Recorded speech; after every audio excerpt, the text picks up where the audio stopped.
September 23 చరిత్రలో ఈరోజు 2009 September 23న భారతదేశం ఒకే మిషన్ కింద 7 ఉపగ్రహాలను అంతరిక్షంలోకి పంపి ప్రపంచాన్ని ఆశ్చర్యపరిచింది.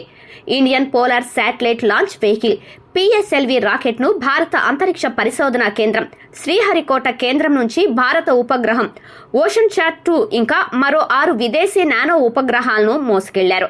అంతరిక్షంలోకి ప్రయోగించిన 6 విదేశీ ఉపగ్రహాలలో 4 జర్మనీకి చెందినవి, ఇంకా ఇంకొకటి స్విట్జర్లాండ్, టర్కీయే నుండి వచ్చాయి. ఈ ఉపగ్రహాలను యూరోపియన్ దేశాలు ఇంకా వారి విశ్వవిద్యాలయాలు విద్య ఇంకా ప్రయోగాల కోసం ఉపయోగించారు. ఓషన్ చాట్ 2 ఉపగ్రహం వాతావరణ సమాచారాన్ని సేకరించనుంది. భారత వాతావరణ శాఖకు ఈ ఉపగ్రహం నుంచి చాలా సాయం లభించింది. ఈ ఉపగ్రహంతో భారతదేశం $1 బిలియన్ స్పేస్ మార్కెట్లో ముఖ్యమైన ప్లేయర్గా అవతరించింది. PSLV ఈ మిషన్లో రాకెట్ ఎత్తు 7 అంతస్తుల భవనానికి సమానం, ఇంకా దాని బరువు సుమారు 230 టన్నులు.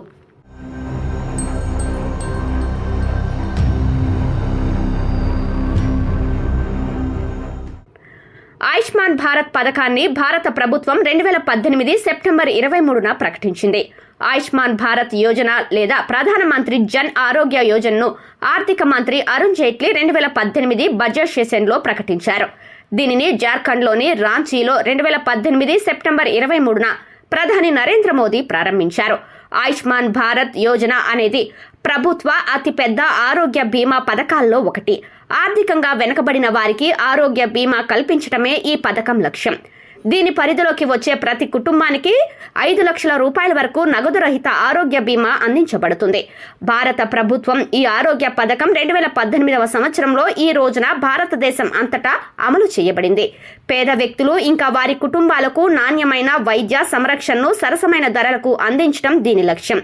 తద్వారా ప్రజలు ఎటువంటి ఇబ్బంది లేకుండా మెరుగైన ఆరోగ్య సేవలను పొందవచ్చు.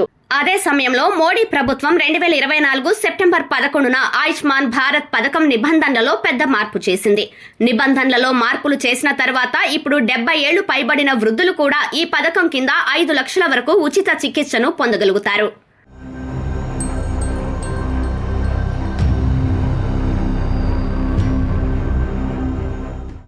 భారతదేశం ఇంకా పాకిస్తాన్ మధ్య యుద్ధం ముగిసినట్లు 1965 సెప్టెంబర్ 23న ప్రకటించారు. ఈ యుద్ధం ఏప్రిల్ 1965లో పాకిస్తాన్ రాన్ ఆఫ్ కచ్ పై దాడి చేసిన తరువాత ప్రారంభమైంది. 1962 యుద్ధంలో చైనాతో జరిగిన ఓటమి నుంచి భారత్ ఇంకా కోలుకుంటోంది. ప్రధానమంత్రి జవహర్లాల్ నెహ్రూ మరణించారు. ఇంకా లాల్ బహదూర్ శాస్త్రి దేశానికి కొత్త ప్రధానమంత్రి అయ్యారు. ఇలాంటి పరిస్థితుల్లో కశ్మీర్ను స్వాధీనం చేసుకునేందుకు ఇదే అత్యుత్తమ అవకాశం అని పాకిస్తాన్ భావించింది. అయితే ఇక్కడే పాకిస్తాన్ పెద్ద తప్పు చేసింది. లాల్ బహదూర్ శాస్త్రి భారత సైన్యానికి స్వేచ్ఛనిచ్చారు.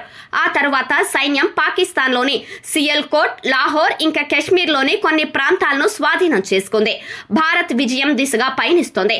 అయితే ఐక్యరాజ్య సమితి కాల్పుల విరమణ ప్రకటన తరువాత ఈ యుద్ధం ముగిసింది.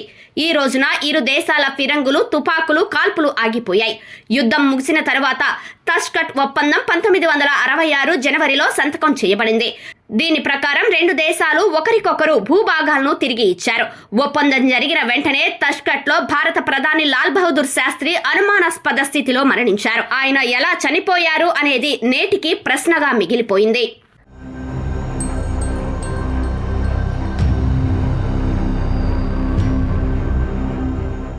1908 సెప్టెంబర్ 23న రామ్ధారీ సింగ్ దినకర్ బీహార్లోని బెగుసరాయ్లో జన్మించారు. ఆయన ప్రముఖ హిందీ రచయిత, కవి ఇంకా వ్యాసకర్త.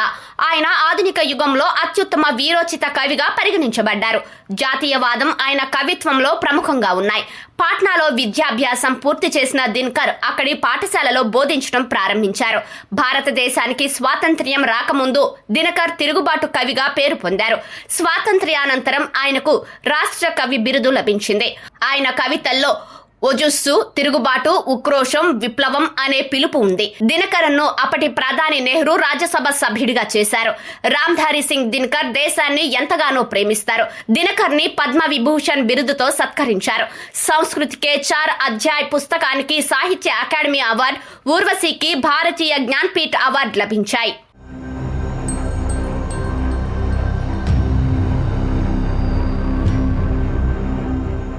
మహారాష్ట్ర మహారాజా హరిసింగ్ 1895 సెప్టెంబర్ 23న జన్మించారు. ఆయన ధైర్యం ఇంకా తెలివితేటల ఆధారంగా హరిసింగ్ కేవలం 20 సంవత్సరాలలో జమ్మూ ఇంకా కాశ్మీర్ రాచరిక రాష్ట్రానికి చీఫ్ కమాండర్ గా నియమించబడ్డారు. మహారాజా ప్రతాప్ సింగ్ మరణానంతరం మహారాజా హరిసింగ్ 1925లో జమ్మూ కాశ్మీర్ రాచరిక రాష్ట్రానికి రాజుగా పట్టాభిషేకం చేశారు. హరిసింగ్ ఒక హిందూ రాజు. ఆయన ముస్లిం మెజార్టీ జనాభాను పాలించారు. ఆయనకు చెందిన డోగ్రా వంశానికి జమ్మూలో 100 సంవత్సరాలకు పైగా చరిత్ర ఉంది. 1882లో మహారాజా గులాబ్ సింగ్ సింహాసనాన్ని అధిష్ఠించినప్పటి నుండి 4 డోగ్రా వంశరాజులు ఇక్కడ పరిపాలించారు. వారిలో మొదటివాడు మహారాజా గులాబ్ సింగ్, ఇంకా చివరివాడు మహారాజా హరిసింగ్. ఆయన పట్టాభిషేకం తర్వాత హరిసింగ్ విప్లవాత్మకంగా పిలువబడే అనేక ప్రకటనలు చేశారు. ఈ ప్రకటనలలో సాంకేతిక విద్య విస్తరణ, శ్రీనగర్లోని ఆసుపత్రి, తాగునీటి సదుపాయం, పిల్లలకు టీకాలు వేయటం వంటి వాగ్దానాలు ఉన్నాయి. దీనితో పాటు రైతుల పరిస్థితిని మెరుగుపరిచేందుకు ఆయన వ్యవసాయ ఉపశమన చట్టంను రూపొందించారు. ఇది రైతులకు వడ్డీ వ్యాపారుల బారి నుండి విముక్తి చేయటానికి దోహదపడింది.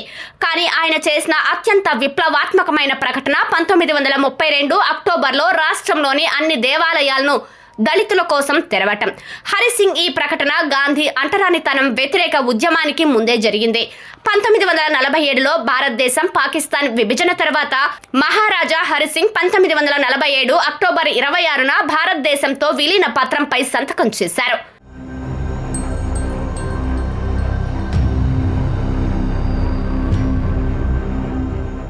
మేరీ మలోన్ 1869 సెప్టెంబర్ 23న ఉత్తర ఐర్లాండ్లో జన్మించారు. ప్రపంచంలో బలవంతంగా నిర్బంధించబడిన మొదటి మహిళ ఆమె. 1900 నుండి 1907 వరకు మేరీ 8 న్యూయార్క్ కుటుంబాలకు పని మనిషిగా పనిచేసింది. అయితే విచిత్రం ఏంటంటే వీరిలో 7 కుటుంబాలకు టైఫాయిడ్ అనే వ్యాధి వ్యాపించింది.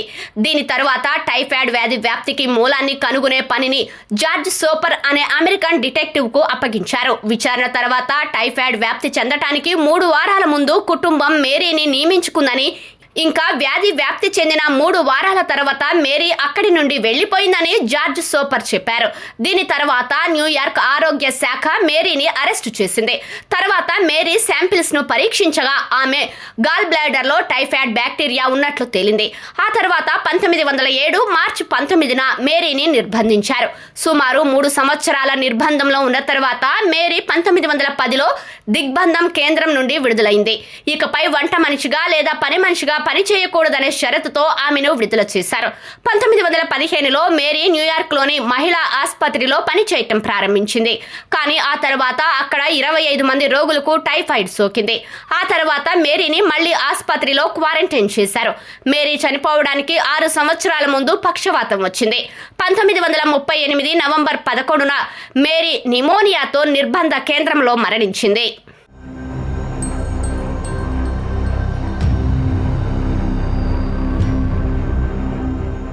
హైఫా యుద్ధం మొదటి ప్రపంచ యుద్ధం సమయంలో 1918 సెప్టెంబర్ 23న జరిగింది. బ్రిటిష్ సైన్యానికి చెందిన భారతీయ సైనికులు ఒట్టోమన్ సామ్రాజ్యం ఇంకా వారి జర్మన్ మిత్రులను ఓడించారు. ఈ యుద్ధం మొదటి ప్రపంచ యుద్ధం. సినాయ్ ఇంకా పాలస్తీనా ప్రచార సమయంలో జరిగిన అనేక యుద్ధాల్లో ఒకటి. ఇది హైఫా మొదటి ప్రపంచ యుద్ధ సమయంలో ఇజ్రాయెల్ ప్రధాన నగరం. ఇది టర్కట్స్ ఆక్రమణ నుండి విముక్తి చేయటంలో భారతదేశం ముఖ్యమైన పాత్ర పోషించింది. ఇజ్రాయెల్ స్వాతంత్ర్యానికి మార్గం హైఫా యుద్ధం గుండా వెళ్తుందని నమ్ముతారు.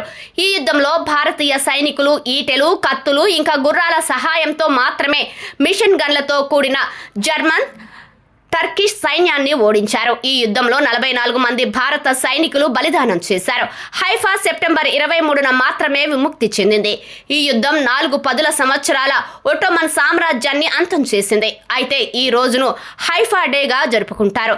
సైనికుల గౌరవార్థం ఒక రౌండ్ అబౌట్ మధ్యలో 3 దిక్కులకు ఎదురుగా ఉన్న 3 సైనికుల విగ్రహాలు ఏర్పాటు చేయబడతాయి. ఈ రౌండ్ అబౌట్ ప్రస్తుత ఢిల్లీలోని ప్రధానమంత్రి మ్యూజియం ముందు ఉంది.